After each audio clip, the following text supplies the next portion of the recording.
ولسي جرګې وکیل یې له 3 ځوانانو سره کوم کار وکړ، له دغه کار څخه یې هدف څه. ویډیو را سره تر اخره پورې وګورئ، له ډیرو حقیقتونو او رازونو څخه به خبر شئ.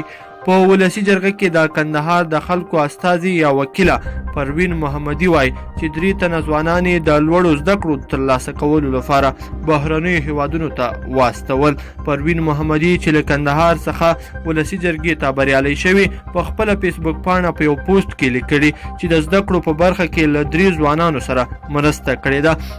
نوموړي په خپل پوسټ کې مخکې لیکلي چې 3 ځوانان چې د تحصیل په برخه کې ډېرې ستونزې درلودې، هغه یې د لوړو زده کړو لپاره بهرنیو هیوادونو ته واستول.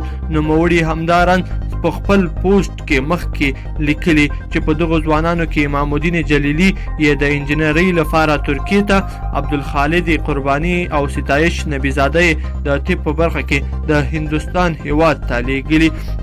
نوموړي په دې تړاو څه نه دي ویلي چې دغه ځوانان یې کله یادو هیوادونو ته استولي دي. په ولسي جرګه کې د کندهار د خلکو استازي پروین محمدي په دغه پوسټ باندې ډیرو کسانو د هغې ستاینه کړې ده او نوموړي څخه یې هیله څرګنده کړې چې له نورو ځوانانو سره دې هم د لوړو زده کړو په برخه کې مرسته وکړي، ترڅو هغه ځوانان چې نشي کولی د اقتصادي ستونزو له امله خپلې لوړې زده کړې بشپړې کړي، هغوی به وتوانیږي چې د نوموړي په مرسته لوړې زده کړې ترلاسه کړي. څارنوال محمدزي حیدري نوموړي ته لیکلي دي چې ستاسې صادقانه خدمتونه د کندهار د ولس لپاره نه هېرېدونکي دي. خو یو بل تن بیا ورته لیکلي چې له نومونو څخه څرګندېږي چې د کندهار ځوانان دې نه دي استولي.